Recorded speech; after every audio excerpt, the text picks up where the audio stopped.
I'm your host, Mike St. Clair with Roanoke, Virginia's Viper R.I.P. Paranormal, and tonight we're going to be looking at and comparing two very impressive infrared night vision lights. Now, the two lights we're going to be comparing is the Sima SL20 IR or the Sima SL100 IR, pretty much the same light, only the 100 you can run it off of AC power as opposed to the internal battery.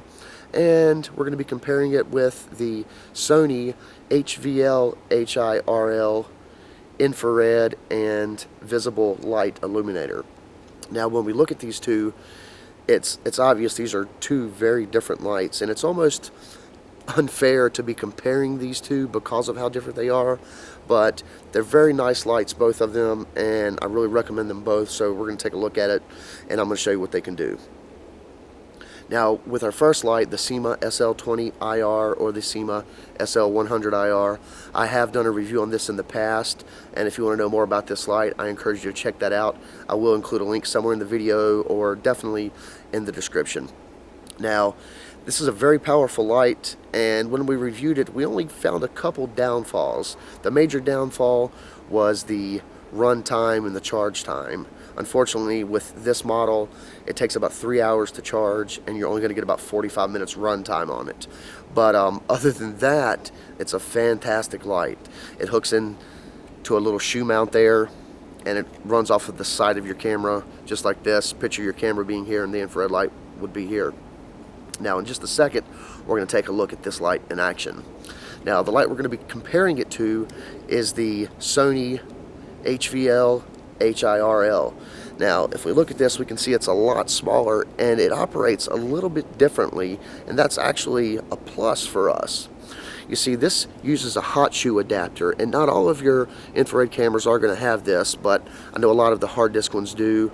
A lot of the newer ones, or maybe the more advanced or more expensive ones, are going to have this hot shoe adapter. And basically the way this works is it plugs into the top of the camera, and you scoot it forward and you twist it in, and you're going to be running off of your camera battery as opposed to an external battery or power source. And that's really great. That's a lot less things to carry around, and it's a lot smaller. Now, this also has a video light on it, so when you're filming and you don't necessarily want to use night vision, you've got the optional video light as well. Now, another really cool feature on this is on the side you have the controls. I'm going to get a little bit closer, maybe you can see that a little bit better. You can actually control the intensity of the light, and you can control the infrared light here, the intensity of the infrared light, excuse me, and there are 3 different settings for that. And when you plug this into the camera, it works hand in hand with the camera, so you're also going to be able to control it with the camera. And what I mean by that is when your camera turns on, it's going to tell you, hey, it's dark in here, we need to turn this light on, especially if you have it in the infrared mode, or if you have the camera in regular mode and it's not very bright.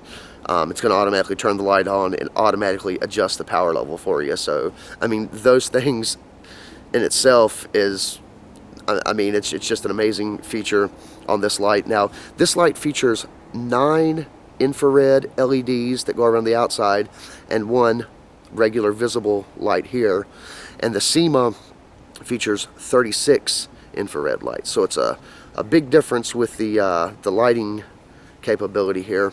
And I mean, looking at it, you can obviously tell that this one's going to be brighter, and it is, but that doesn't mean this is a bad light. Now, the Sima lights, not quite sure how much they run now. I don't know if you can get the 20s anymore, but I know you can get the 100s. They're just like the 20s, and they're around 35 to 45 bucks, depending upon where you get them. And the Sony light, it's a little more expensive. You used to be able to buy these on the Sony website. They no longer have these in stock, but you can get them on Amazon and eBay, and you're going to pay about 100 bucks for one of these. So 40 bucks, 100 bucks. So while we're outside, guys, let's run over to the woods here. I thought it would be best if we shot this video outside so you could really see what this light can do, because unlike visible light, infrared light works by reflecting off of objects, and if there's nothing to reflect off of, you're not going to see anything. So we're going to go over to the woods, and we're going to see exactly how deep we can get in there with the Sima and the Sony. Let's get to it, guys. Okay guys, here we are in Sony night shot mode. We're using the single built-in infrared LED that comes standard with the night shot cameras. As of right now, you really can't see much, or at least I can on the viewfinder. Maybe on the screen it may be a little better, but what we're looking at is a wooded area about 25 or 30 foot away, and can't really see much. So we're going to go ahead and turn the Sima light on, since you guys have already seen that in a previous video. If you haven't, I encourage you to check that out. But as we turn that on, yeah, as you can see, it's pretty bright. You can see a good ways up into the woods there. You can see the infrared light reflecting off of trees way up in there, and we're about 30 foot away, so we're actually looking up in there probably 50 foot or so, maybe even more.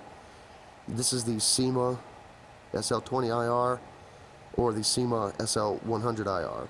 Next, we're going to turn this off, and we're going to switch to the Sony light. Now there are 3 brightness modes. This is the first one. As you can see, not too super bright, but again, we are a good distance from this wooded area. Now we're going to flip it up to our second setting, which makes it a little bit brighter. As you can see, it's a pretty good difference between the first one. You can see well up into there, just like you could with the Sima. The entire screen isn't bright, but a good portion of it is. Now we're going to bump it up to the third and final brightness, and that's pretty bright there. It doubles, if not triples, the second setting there. You can see way up into the woods there, probably 50 foot or so, maybe a little further. Like I said, it's not going to be as bright as the Sima. We'll turn this off real quick and then flip back to the Sima.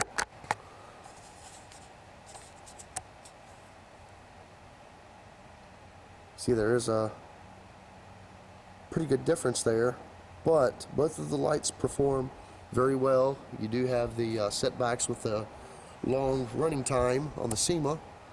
Let's flip back to the Sony. And the Sony is going to run off of your camera battery.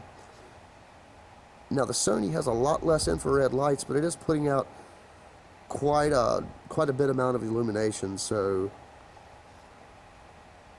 that's it, guys. That's the Sima SL20IR, the SL100IR versus the Sony Hvl-Hirl.